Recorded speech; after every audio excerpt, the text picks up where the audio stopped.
श्रोतागण भाई और बहनों, मातृशक्ति को नमन। चैनल 24+ न्यूज के खास विशेष मनमोहक योग दर्शन शिक्षा के सूत्र देने वाला, जीवन निर्माण की सामग्री देने वाला, लाइफ स्टाइल को अच्छा करने के सूत्र देने वाला और हमारे स्वास्थ्य के टिप्स देने वाला, स्वास्थ्य को होलिस्टिक बनाने के लिए क्या करना चाहिए उसके लिए अष्टांग योग देने वाला और वसुधैव कुटुंबकम की विचारधारा से हमें विवेचना देने वाला और हमारे जीवन का कल्याण करने वाला पुनरुत्थान कार्यक्रम में आपका हार्दिक स्वागत, अभिनंदन, सत्कार है। पुनरुत्थान कार्यक्रम का अर्थ होता है पुनर्जागरण, गिर कर के ऊपर की ओर उठना, अपना विकास करना, व्यक्तित्व का विकास करना, आगे बढ़ना, चहुमुखी विकास करना पुनरुत्थान कार्यक्रम का उद्देश्य है और पुनरुत्थान का अर्थ भी है। इसी कारण पुनरुत्थान कार्यक्रम प्रतिदिन नए नए विषयों के साथ में प्रवेश होते हैं ताकि हमारे युवा, हमारे युवक, हमारे वृद्धजन, हमारी महिलाएं जो है वो उन सूत्रों को प्राप्त कर सके और अपने जीवन को एक नई दिशा दे सके, अच्छे जीवन का निर्माण कर सके। क्योंकि जीवन पाना एक बात है और जीवन जीना दूसरी बात है। जीवन जीना लाइफ ऑफ स्टाइल होती है, वो आर्ट ऑफ द लर्निंग होती है, वो आर्ट ऑफ द साइंस होती है, वो art of the good living होती है, वे ऑफ लिविंग होती है, वह पुनरुत्थान कार्यक्रम देता है। तो इसी क्रम में जो आज हम युवाओं से जुड़ा हुआ एक उपक्रम लेकर के आपके सामने मौजूद हो रहे हैं। आज का हमारा विषय है भारतीय युवा और राजनीति। भाई और बहनों, दर्शकगण, श्रोतागण, बहुत ही सुंदर विषय है। युवा किसे कहते हैं? युवा वह होता है जो शक्ति का पुंज होता है, जो शक्ति का विस्फोट कर सकता है और उस विस्फोट से वह ऊर्जा निकलती है कि वो बड़ा से बड़ा कार्य कर सकता है। इसीलिए युवा उम्र जो होती है, देखिए पहले तो हमारी बाल्यकाल अवस्था होती है, फिर किशोर अवस्था होती है, फिर युवा अवस्था होती है, फिर प्रौढ़ अवस्था होती है और उसके बाद के अंदर वृद्ध अवस्था होती है। इन सब में इम्पोर्टेंट अवस्था होती है वह युवा अवस्था होती है। युवा के अंदर व्यक्ति पूर्ण रूप से जवान बन जाता है, उसकी इंद्रियां कार्य करने लग जाती, शरीर में एक जोश होता है, एक काम करने की ललक होती है, कुछ बनना चाहते हैं, कुछ होना चाहते हैं और वह जीवन ऐसा है कि छलांगे मारता है क्योंकि उसके अंदर शक्ति का पुंज है, शक्ति भरपूर है और उस शक्ति के माध्यम से, उस शक्ति के विश्वास के साथ में वह जो चाहता है वो कर सकता है, जैसा वो ध्येय बनाता है उस ध्येय को प्राप्त कर सकता है। तो युवा शक्ति, जिस देश की युवा शक्ति अच्छी होती है वह देश अच्छा होता है। जिस परिवार के अंदर युवा अच्छे होते हैं वह घर अच्छा होता है क्योंकि घर का सारा कार्य, सारा मैनेजमेंट कौन करेगा? वृद्ध तो बेचारे अनुभव दे सकते हैं, उनमें कार्य, उनका शरीर शिथिल हो जाता है, कार्य करने की ऊर्जा नहीं होती है और बचपन के अंदर हमें इतना ज्ञान नहीं होता है। तो युवा अवस्था ऐसी है कि उसमें जो हम चाहें जो कर सकते। इसीलिए आप देख लो कि पूरे भारतवर्ष के अंदर कोई परिवर्तन लाए हैं, बड़े बड़े से महान भारत रत्न और महान से महान विवेकानंद को लीजिए। विवेकानंद जी 36 वर्ष की उम्र में देवलोक पधार गए, लेकिन युवा होने के नाते उन्होंने कितना हमारे देश को दिया, मानव जाति को दिया, विश्व को दिया कि शताब्दियों तक वो अमर हो गए। शंकराचार्य को देखिए और उसके बाद में हमारे वर्तमान के प्रधानमंत्री नरेंद्र मोदी भाई को देखिए कि युवा अवस्था के उन्होंने कितना कार्य किया है और उस युवा अवस्था में कार्य करने के बाद भी आज इस प्रौढ़ अवस्था के अंदर भी वो भरपूर कार्य करते, वो थकते नहीं हैं, वो योग करते हैं, उनमें ऊर्जा है, उनके अंदर जो है जग को पहचानने की जो है वो एक शक्ति है और वो युग दृष्टा है, युग सृष्टा है। तो इसीलिए जो युवा के होकर के जो कार्य करता है वो कार्य हमेशा जीवन के अंदर सफल होता है।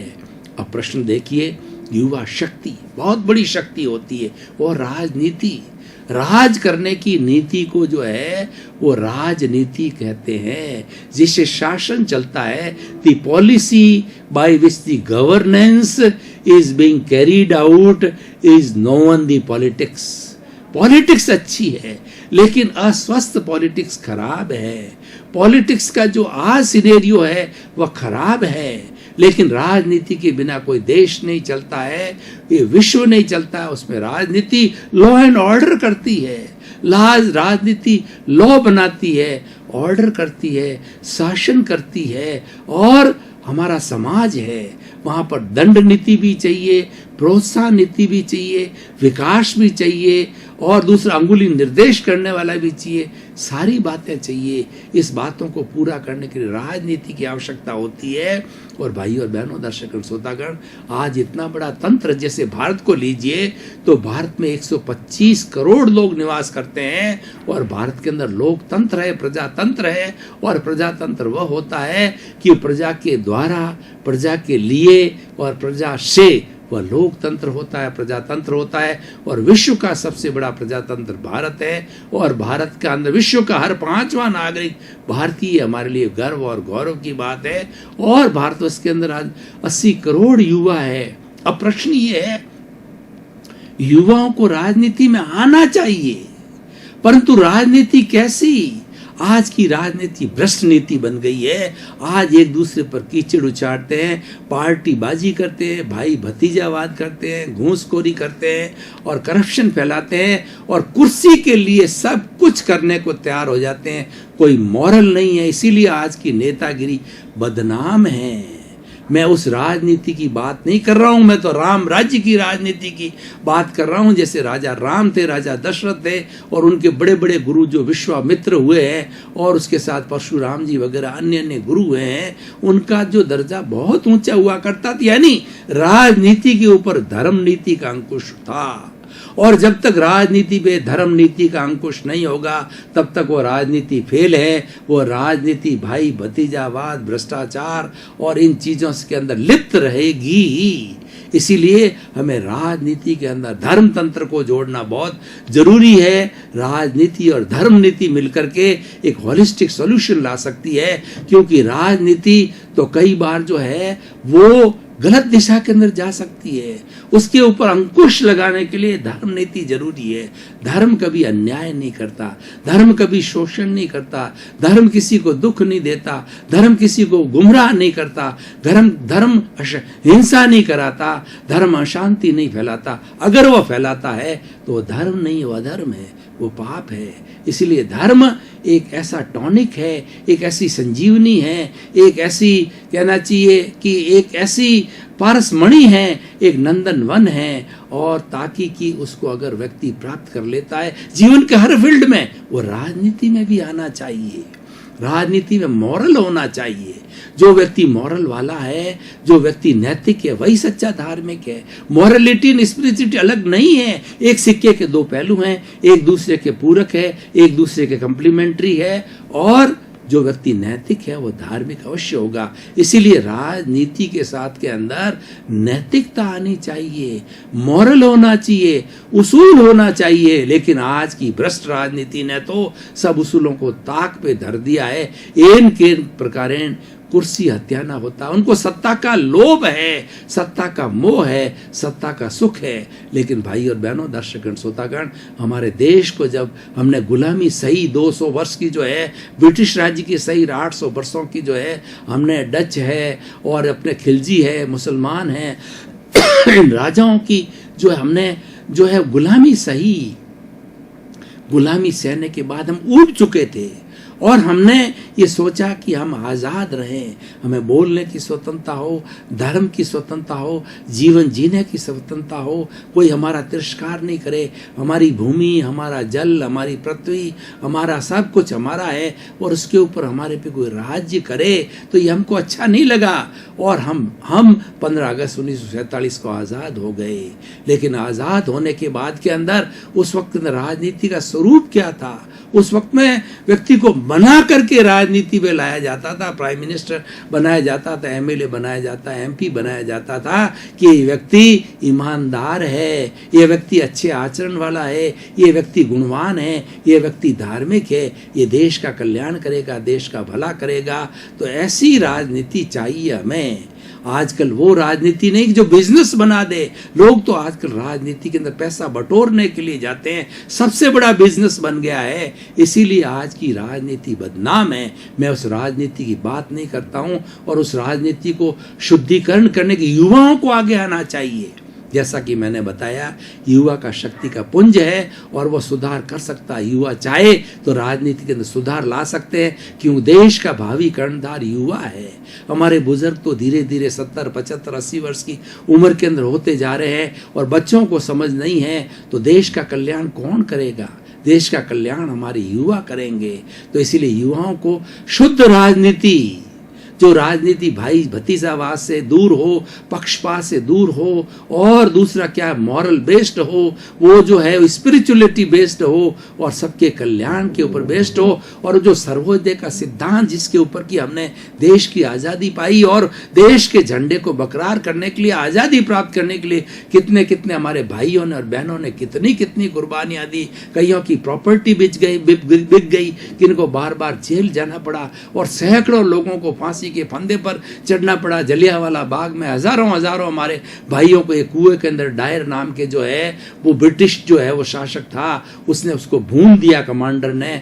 ऐसे ऐसे हमारे कांड हुए हैं, कितनी तकलीफें हमारे भाई और बहनों ने सही है। उसको आप वर्णन को पढ़ो, पूरे इतिहास को, आपकी आंखों के अंदर आंसू आ जाएंगे, आप में संवेदनशीलता आएगी, आपको विश्वास होगा कि आज़ादी कितनी कीमती है, आज़ादी कितनी मुश्किल मिलती है। उस आज़ादी को अच्छा रखने के लिए हमारी राजनीति को शुद्ध करना होगा, क्योंकि राजनीति देश पर शासन करती है, लॉ एंड ऑर्डर राजनीति बनाती है, और बहुत से हमारी जो बेसिक एम्यूनिटीज है, रोटी कपड़ा मकान शिक्षा चिकित्सा, उसके बहुत से विभाग सरकार चलाती है, इनकम टैक्स सरकार चलाती है, और एक्साइज वगैरह सरकार इम्पोज करती है। यानी सरकार का बहुत बड़ा रोल है हमारी डे टू डे लाइफ के अंदर। राजनीति का बहुत बड़ा रोल है। हर व्यक्ति राजनीति के नहीं हो सकता है, हर व्यक्ति की राजनीति में योग्यता नहीं होती, हर व्यक्ति जा भी नहीं सकता, जाना भी नहीं चाहिए। लेकिन जितने जितने भी योग्य व्यक्ति जाते हैं वो उच्च दर्जे की राजनीति के हिसाब से जाना चाहिए। और सबसे बड़ी बात यह है कि राजनीति के अंदर युवाओं के लिए खास तौर से उन्हें ऐसे युवाओं को राजनीति मानना चाहिए जो सेवा माइंडेड हो, क्योंकि राजनीति ऐसा स्थल है कि वहाँ हाईएस्ट सेवा कर सकते हो। क्योंकि राजनीति में रहने वाला सरपंच है या वार्ड पंच है या हमारा पार्षद है या हमारा जो है मेयर है, एमएलए है, एमपी है, प्रधानमंत्री है, राष्ट्रपति है, कोई भी है, वो बहुत बड़ी सेवा कर सकता है, क्योंकि उनके पास सत्ता होती है।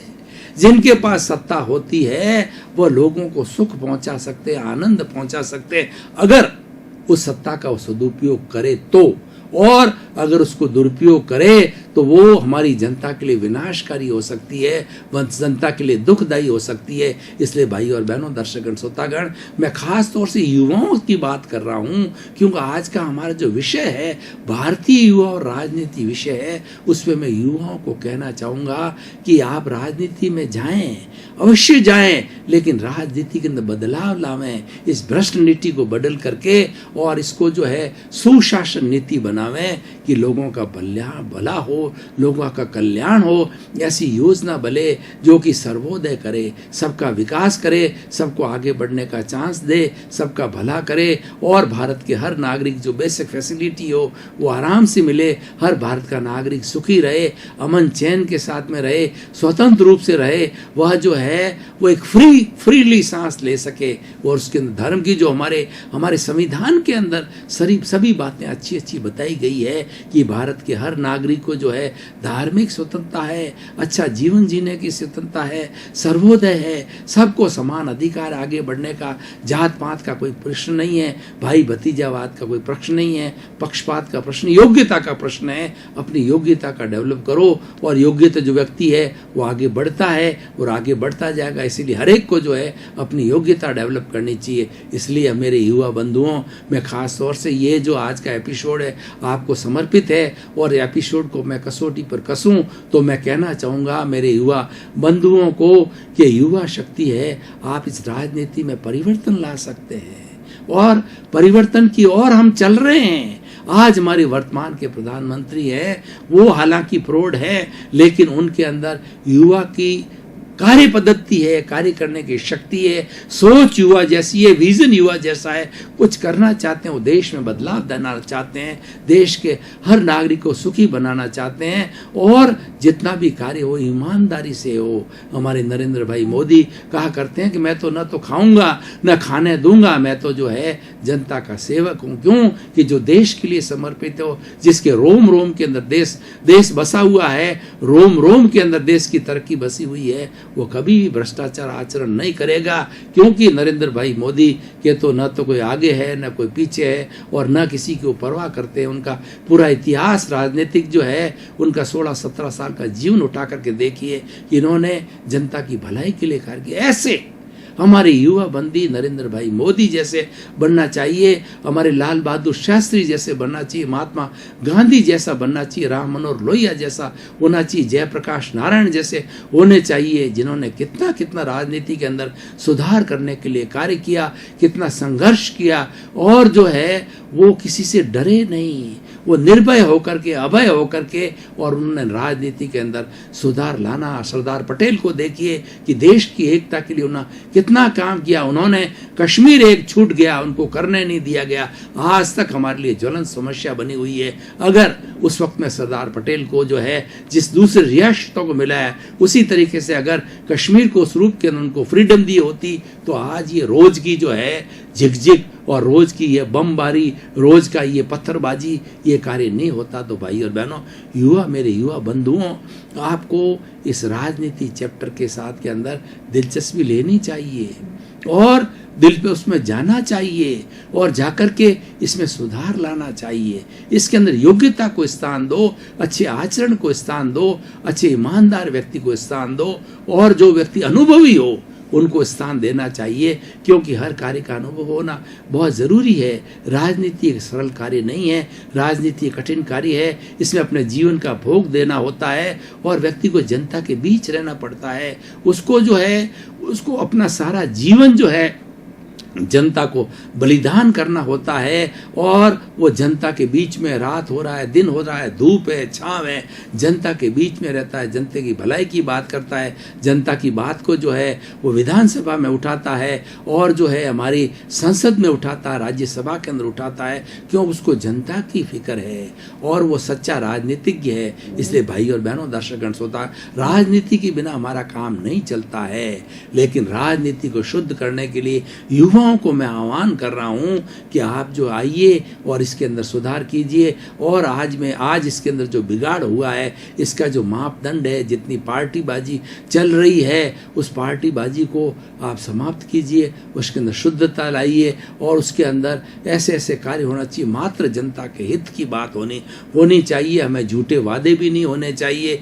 कि ऐसे पूरे नहीं हो और खाली जो दिलासा दिलाने के लिए हम अपने बड़े बड़े एजेंडा बनाए बात और जनता को कुछ दे न पाए, वो हमारी जो योजनाएं सिर्फ फाइलों में रह जावे, वो बस्ते में रह जावे, ऐसा कार्य नहीं किया जाना चाहिए। इसलिए भाई और बहनों, दर्शकगण, श्रोतागण और मेरे खास युवा बंधुओं, जो हमारा विषय है, इस विषय को जो है मैं इसकी प्रासंगिकता को देखता हूँ, इसके निष्कर्ष पर आता हूँ, इसकी सोशल यूटिलिटी को देखता हूँ या इसकी रिलीवेंस को देखता हूँ, तो मुझे लगता है कि राजनीति में युवाओं को आना चाहिए, क्योंकि युवा ही सुधार ला सकते हैं। और आज के हमारे युवा है वो अच्छी सोच वाले हैं, वो पॉजिटिव थिंकिंग वाले युवा हैं और वो कुछ करना चाहते हैं, क्योंकि वो आज ग्लोबलाइजेशन, प्राइवेटाइजेशन और लिबरलाइजेशन के युग के अंदर जी रहे हैं, इंटरनेट के युग में जी रहे हैं, विज्ञान के युग में जी रहे हैं। और आज विज्ञान ने सिद्ध कर दिया है कि पूरी दुनिया है वो एक गांव की तरह, एक परिवार की तरह, हम इतने नजदीक आ गए हैं और नजदीक आने का कारण हमें एक दूसरे का सम्मान करना चाहिए, एक दूसरे की संस्कृति का सम्मान करना चाहिए, एक दूसरे के धर्म का सम्मान करना चाहिए। ये सारी बातें कब होगी? जब हमारी राजनीति निष्पक्ष होगी। इसलिए भाई और बहनों, दर्शकगण, श्रोतागण, पारदर्शिता लानी चाहिए राजनीति के अंदर। जितनी राजनीति में पारदर्शिता होती, क्योंकि उसमें लोग ऐसे युवा जाने चाहिए, ऐसे लोग जाना चाहिए जो कि पारदर्शिता में विश्वास हो। उनको कमाई की आवश्यकता नहीं है, धन कमाने की आवश्यकता नहीं है, पद की आवश्यकता नहीं है, प्रतिष्ठा की आवश्यकता नहीं है। उनको तो जो है राजनीति को अच्छा बनाना है, शुद्ध बनाना है और राजनीति सर्वहितकारी हो और सबका भला करने वाली हो। तो भाई और बहनों, दर्शकगण, श्रोतागण, हम देखते हैं कि ये राजनीति आज का विषय नहीं है। ये राजनीति तो तब से चली आ रही है जब हमारा समाज बना था। उसके रूप अलग अलग थे। पहले राजा राजी क्या किया करता था और उसके बाद में उसका वंश, उसका बड़ा बेटा था, वो राजा बन जाता था। और कई राजा अच्छे भी हुए हैं जिन्होंने अच्छे अच्छे कार्य किए हैं, धर्मशालाएं बनाई, मंदिर बनाए हैं, और दूसरा अच्छी पाठशालाएं खुलवाई है, और लोगों के भले के लिए चिकित्सा के लिए खुलाए गए हैं, पशुओं के लिए व्यवस्था की, सड़कों की, बिजली की, पानी की, और जो हमारे ब्रिजेज की और उसके साथ बांधों की व्यवस्था की है। बहुत अच्छे राजा भी हुए हैं और खराब राजा भी हुए हैं जो कि अय्याशी के अंदर चले गए और उन्होंने समाज का और अपनी जनता को जनता को टॉर्चर किया, जनता पे कई तरह के टैक्स लगाए हैं और जनता को दुखी किया है। ऐसे भी राजा हुए हैं, लेकिन कुल मिलाकर के वो समय और था। आज समय बदल गया है। आज राजनीति के अंदर लोकतंत्र को सबसे अच्छा गिना जाता, क्योंकि लोकतंत्र के अंदर लोकतंत्र की परिभाषा ये है कि लोकतंत्र जनता का है, जनता के लिए है और जनता से है। इसमें पूरी भागीदार जनता ही होती है। और जैसे हम हिंदुस्तान की बात करें तो हिंदुस्तान की 125 करोड़ की जो आबादी है, उस आबादी का एक एक जो सदस्य है वो भारत की सारी प्रॉपर्टी का मालिक है, यानी उसकी हिस्सेदारी है। भारतवर्ष के अंदर जितनी भी प्रॉपर्टी हमारी अचल है, वो सब का जो है वो हिस्सेदार हर सदस्य है। जैसे कि घर के अंदर जन्म लेने वाला उस घर का हिस्सेदार होता है, उसी तरह देश की संपत्ति का, चल और अचल संपत्ति का हिस्सेदार भारत का हर नागरिक है। जब भारत हर नागरिक है, उसका जिम्मेवार तो उसका उत्तरदायित्व भी है, और जब उसने अधिकार प्राप्त किया है तो उसका उत्तरदायित्व यह है कि हमारे देश की आज़ादी है वो अच्छी बनी रहे। और देश की हमारी आज़ादी अच्छी कब बनी रहेगी? जब राजनीति अच्छी होगी। और राजनीति अच्छी कब होगी? जिसके अंदर भ्रष्टाचार को स्थान नहीं होगा, इसमें सदाचार को स्थान होगा, इसमें धर्म नीति को स्थान होगा, लोगों के भले की बात होगी, लोगों के विकास की बात होगी। दर्शकगण, श्रोतागण, भाई और बहनों, आपका बहुत बहुत धन्यवाद।